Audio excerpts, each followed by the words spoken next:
Everyone, welcome to NCERT easy explanation. आज की इस वीडियो में हम बात करने वाले हैं एनर्जी फ्लो के बारे में।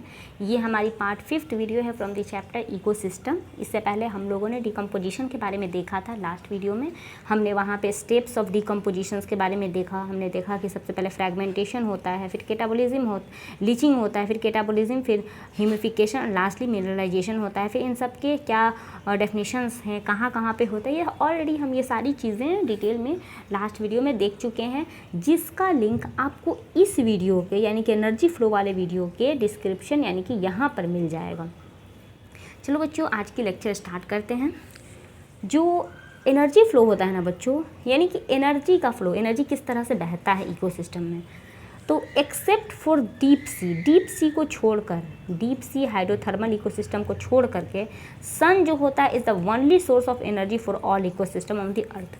अर्थ के ऊपर जितने भी इकोसिस्टम हैं सबके ऊपर सन जो होता है वो मेजर सोर्स है मतलब एनर्जी का। इसके अलावा कहाँ पे नहीं है, तो except deep sea hydrothermal ecosystem. ये क्वेश्चन आ चुका है बच्चों, मोस्ट रिपीटेड क्वेश्चन में माना जाता है इसको। Now of the incident solar radiation, less than 50% of it is photosynthetically active radiation। जो भी इंसिडेंट सोलर रेडिएशन होता है उसमें से लगभग 50% से भी कम ऐसा होता है जिसमें फोटोसिंथेटिक एक्टिव रेडिएशन पाया जाता है। We know that plant and photosynthetic bacteria, जो भी प्लांट है या फिर फोटोसिंथेटिक बैक्टीरिया जिसको हम लोग ऑटोट्रॉप्स बोलते हैं, वो फिक्स करता है सन्स रेडिएशन एनर्जी से एंड अपना खाना खुद से बनाता है। यानी कि जो प्लांट है या फिर जो फोटोसिंथेटिक बैक्टीरिया हैं, दोनों अपना खाना खुद से बनाते हैं, दोनों ऑटोट्रॉप्स हैं। कहाँ से बनाते हैं, तो सन्स रेडिएट मतलब सन का जो एनर्जी उससे, जिसकी वजह से कहाँ से बनाते हैं, तो सिंपल इनऑर्गेनिक मटेरियल से। प्लांट जो है वो कैप्चर करता है सिर्फ 2 से 10% ऑफ PAR, यानी कि जो भी सूरज है, ठीक है, सूरज से जो भी रोशनी आई उसमें से 50% से भी लेस है जो कि सिंथेटिकली एक्टिव रेडिएशन है। उसका 2 से 10% जो होता है वो प्लांट यूज़ करता है। And this small amount of energy sustain whole living world. जितने भी एंटायर लिविंग वर्ल्ड है, तुम इमेजिन करो कि सूरज से जो रोशनी आ रही है उसका 50% से भी कम है, जिसमें ये कैपेसिटी है कि उसके अंदर फोटोसिंथेसिस करने का कैपेसिटी है, ठीक है। इस 50% से जो कम है इसका 2 से 10% प्लांट यूज़ करता है। इसी के ऊपर पूरा का पूरा लिविंग वर्ल्ड डिपेंड करता है। समझ रहे हो कि पावर ऑफ सन क्या है, ये इस बात को दिखा रहा है, ठीक है। इसके अलावा it is very important to know how the solar energy capture by the plant flow through different organism of an ecosystem. ये जानना बहुत ज़रूरी है कि इकोसिस्टम को मेंटेन करने के लिए प्लांट जो है वो सोलर एनर्जी को किस तरह से कैप्चर करता है। ऑल ऑर्गेनिज्म, जितने भी ऑर्गेनिज्म हैं, are depend on their food on producer. यानी कि जितने भी ऑर्गेनिज्म होते हैं वो सबके सब प्रोड्यूसर के ऊपर डिपेंड है अपनी एनर्जी के लिए, चाहे वो डायरेक्टली डिपेंड हो चाहे इनडायरेक्टली डिपेंड हो। So you find unidirectional flow of energy. इसलिए तुमको क्या पता चल रहा है कि जो एनर्जी का फ्लो है वो यूनिडायरेक्शनल है। Most important question, most important line from this paragraph कि एनर्जी का फ्लो यूनिडायरेक्शनल होता है। आप इसको रट लो, कहीं ना कहीं आपको पक्का मिलेगा ये चीज़, ठीक है। इसके अलावा यानी कि सन से प्रोड्यूसर, अब प्रोड्यूसर से भी कंज्यूमर। यूनिडायरेक्शन का मतलब होता है कि देखो, सूरज के पास जो एनर्जी था वो प्रोड्यूसर के पास आया, और जो प्रोड्यूसर के पास एनर्जी था वो कंज्यूमर के पास आया, ठीक है। तो ये एक रास्ता में हो रहा है ना, इसलिए इसको यूनिडायरेक्शनल फ्लो बोलते हैं, ठीक है। इसके अलावा है कि further ecosystem are not exempt from the second law of thermodynamic. जो सेकेंड लॉ है थर्मोडाइनेमिक का, उसको जो इकोसिस्टम में फॉलो नहीं कर रहा है। कैसे भाई, they need a constant supply of energy to synthesis molecules के सिंथेसिस के लिए कांस्टेंट सप्लाई ऑफ एनर्जी की ज़रूरत होती है to counteract the universal constancy towards increasing disorderliness, ठीक है। इसके अलावा है कि जो ग्रीन प्लांट होते हैं, green plant in the ecosystem are called producer किसको बोलते हैं, जो ग्रीन प्लांट्स हैं। इन द टेरेस्ट्रियल इकोसिस्टम, जो टेरेस्ट्रियल इकोसिस्टम है, मेजर प्रोड्यूसर जो होता है वो हर्बेसियस एंड वुडी प्लांट होते हैं। जो हर्बेसियस एंड वुडी प्लांट हैं वो टेरेस्ट्रियल इकोसिस्टम का मेजर मतलब प्रोड्यूसर हैं। जबकि जो प्रोड्यूसर इन एक्वाटिक इकोसिस्टम, मैंने याद करो जब मैंने पहला लेक्चर लिया था तो मैंने बताया था कि इकोसिस्टम का बेसिकली दो टाइप होता है, एक्वाटिक और टेरेस्ट्रियल। तो जो टेरेस्ट्रियल है उसके अंदर जो प्रोड्यूसर हैं वो basically herbaceous and woody plants हैं, लेकिन in case of aquatic ecosystem में फाइटोप्लैंक्टन्स हो गए, एल्गी हो गए, हायर प्लांट्स हो गए, ये सारे प्रोड्यूसर की कैटेगरी में आते हैं। इसके अलावा you have read about the food chain and wave that exist in nature. तुमने इस चीज़ के बारे में पढ़ा होगा कि फूड चेन और फूड वेव के बारे में पढ़ा होगा। स्टार्टिंग फ्रॉम प्लांट से अगर हम स्टार्ट करें तो फूड चेन और rather web are formed such that an animal feed on plant और another animal and in turn in is food for another. ठीक है, जो चेन और वेव होता है is formed because of this interdependency. मतलब ये हुआ ना कि देखो प्लांट था, वो प्रोड्यूसर है, प्रोड्यूसर्स को किसने खाया, एनिमल खाएगा। ठीक है, एनिमल को फिर क्या करेगा, दूसरे एनिमल्स खाएंगे। ठीक है, तो इस तरह से चेन लाइक फैशन में चल रहा है ना। ठीक है, तो वही चीज़ यहाँ पे लिख रहा है कि chain and web is form because of their inter, वो सब एक दूसरे पे इंटरडिपेंड है। No energy that is trapped into an organism remain in it for ever. यानी कि कोई भी एनर्जी अगर कोई मान लो कोई प्लांट ही है, फोटोसिंथेसिस करके उसने जितना एनर्जी अपने अंदर स्टोर किया वो सारा एनर्जी उसके पास नहीं रहेगा, वो ट्रैवल करेगा, फ्लो करेगा वहाँ से।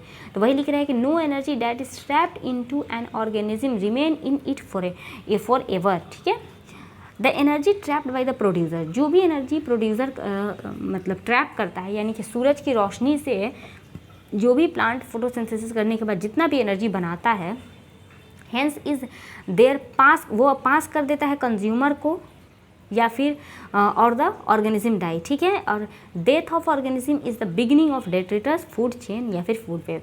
कोई भी अगर एनिमल मरता है या फिर कोई मतलब प्लांट मरता है तो वहीं से क्या स्टार्ट हो जाता है, तो डेट्रिटस फूड चेन स्टार्ट हो जाता है। All animal depends on plant directly या indirectly for their food need. जितने भी एनिमल्स होते हैं वो सारे या तो डायरेक्टली डिपेंड करेंगे, नहीं तो इनडायरेक्टली डिपेंड करेंगे। हो सकता है कुछ लोग होते हैं ना कि फल ही खाते हैं, लेकिन कुछ लोग होते हैं कि नहीं फल नहीं खाएंगे, हम चिकन खाएंगे।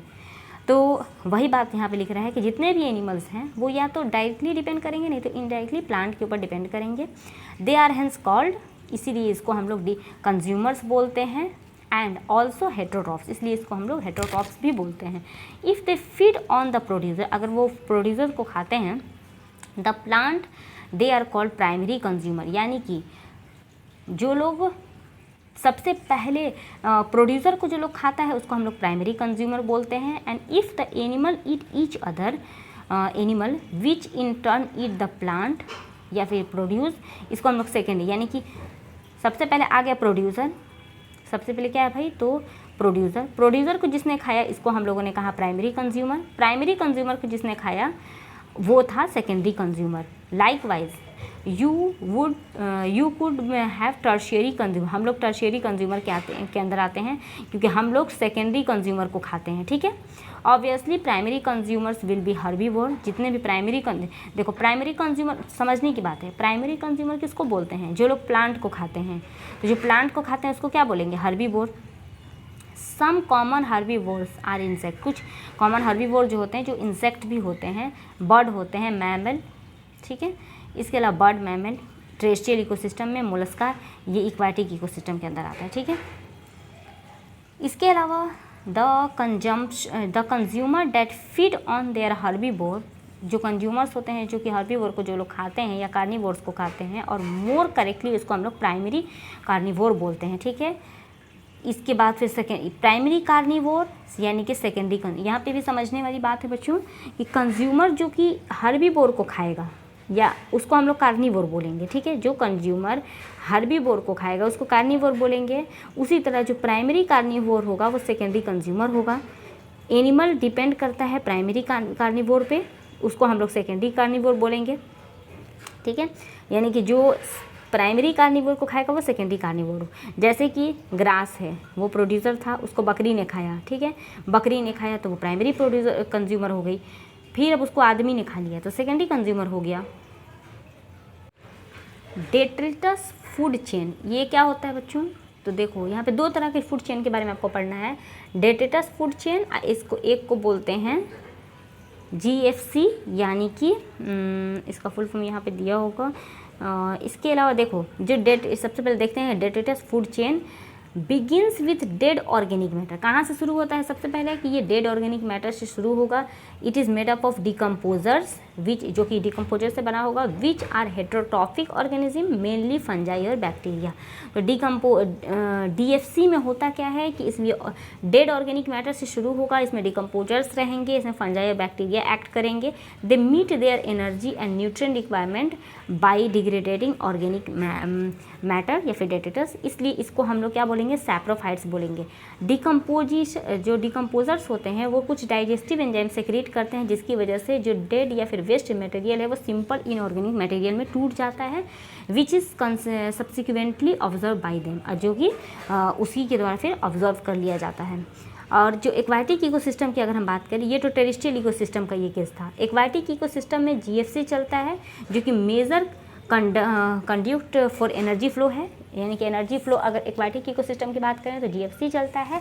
एज अगेंस्ट टेरेस्ट्रियल में अगर हम बात करें तो ये much larger fraction of energy flow through the detritus food chain, जिसको थ्रू द इतना डेट्रिटस फूड चेन जो होता है may be connected with grazing food chain. इसको हम लोग क्या है इसका full form? Grazing food chain कुछ लेवल पे, ठीक है। Some of organism DFC are prey to the GFC animal, ठीक है। And in the natural ecosystem some animal like cockroach, crow, ऑमनीवोर, कुछ एनिमल्स हैं जिसको हम लोग इम्पॉर्टेंट है, कॉकरोच एंड क्रो जो होता है वो ऑमनीवोर्स के अंदर आता है, जो कि हर चीज़ खाता है, यानी कि प्रोड्यूसर को भी खाएगा, कंज्यूमर को भी खाएगा। दीज नेचुरल इंट्रैक्शन, ये जो नेचुरल इंट्रैक्शन हो रहा है इसी को हम लोग फूड वेब बोलते हैं, ठीक है। जैसे अभी तक हमने क्या पढ़ा कि घास था, घास को बकरी ने खाया, बकरी को हम लोगों ने खाया, तो एक सिंपल वे में चल। अब तुम घास को मतलब बकरी को बोलोगे गोश्त खाने के लिए तो नहीं ना खाएगी, मांस नहीं खाएगी वो। लेकिन यहाँ पे अगर हम इस कॉकरोच की अगर हम बात करें तो कॉकरोच सब चीज़ खाता है, तो इस तरह के जो चेन बनाएगा उसको हम लोग फूड वेब बोलेंगे, ठीक है। Organism occupy a place in natural surrounding और in the community according to their feeding relationship with other organism based on source of their nutrition. Source of nutrition किस तरह का है? ऑर्गेनिज्म जो होता है ऑक्युपाई करता है डिफरेंट प्लेसेस, इसको हम लोग ट्रॉफिक लेवल बोलते हैं। क्या मतलब हुआ? मतलब ये हुआ बच्चों कि कौन किस लेवल पे है, ये इसको पहले हम लोग ना डायग्राम से यहाँ पे जो दिया हुआ है उसको उससे समझते हैं, ज़्यादा आसानी होगा। देखो कौन किस लेवल पे है। प्रोड्यूसर के लेवल पे कौन कौन आ रहा था? फर्स्ट ट्रॉफिक लेवल हो गया, प्रोड्यूसर सबसे पहले एनर्जी बन रहा है, इसके लेवल पे आ जाएगा phytoplanktons, grasses and tree. Primary consumer में आ जाएगा ये सेकंड ट्रॉफिक लेवल है, जिसको हम लोग हर्बीवोर भी बोलते हैं। तो इस तरह से आई होप समझ में आया होगा कि हम बोलना क्या चाह रहे हैं। इसके अलावा important point two note that the amount of energy decrease at successive trophic level. जैसे जैसे आप ऊपर जाइएगा, जैसे मान लो आप T1 पे हो, यानी कि प्रोड्यूसर लेवल पे हो, उसके बाद आप T2 पे गए, ठीक है, उसके बाद आप T3 पे गए, ऐसे करके आप ऊपर जाइएगा। तो जैसे जैसे आप ऊपर जाइएगा आपका एनर्जी घटता जाएगा। मतलब ये हुआ कि जितना एनर्जी आपको प्रोड्यूसर लेवल पे मिलेगा वही एनर्जी अगर आप T3 लेवल पे ढूंढिएगा तो नहीं मिलेगा, क्योंकि एनर्जी घटता जाता है। वही बात यहाँ पे लिखा हुआ है कि amount of energy decrease at the successive trophic level when any organism die. अगर कोई ऑर्गेनिज्म मर जाता है, it is converted to detritus या फिर dead biomass that serve as the energy source for decomposer. Organism at each trophic level depend on those that lower trophic level for the energy demand. मतलब ये हुआ कि देखो इसको समझने का सिंपल तरीका ये है, कह रहा है ना कि अगर मान लो प्राइमरी कंज्यूमर को एनर्जी कौन दे रहा है? प्रोड्यूसर से मिल रहा है, यानी कि जो सेकंड ट्रॉपिक लेवल है वो किसके ऊपर डिपेंड कर रहा है? फर्स्ट ट्रॉपिक लेवल पे। यानी कि हर्बीवोर को एनर्जी क्यों मिलेगा? प्लांट से। अगर प्लांट ही नहीं रहेगा तो हर्बीवोर को एनर्जी मिलेगा।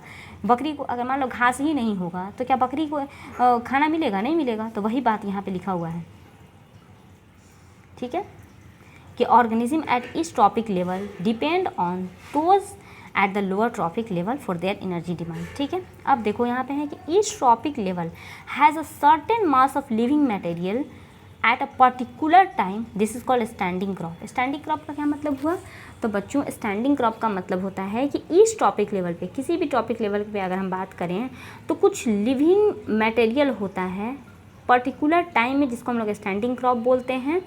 और जो स्टैंडिंग क्रॉप होता है is measured as mass of the living organism, यानी कि बायोमास के फॉर्म में ये मेज़र होता है, या फिर number in the unit area, ठीक है।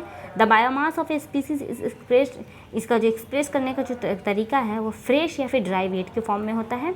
Measurement of biomass in term of dry weight is more accurate. जाहिर सी बात है, अगर आप मास को अगर मेज़र करना चाहते हो तो आप उसको ड्राई फॉर्म में करो, तो वो ज़्यादा आपको मेज़र एक्यूरेट वैल्यू बताएगा।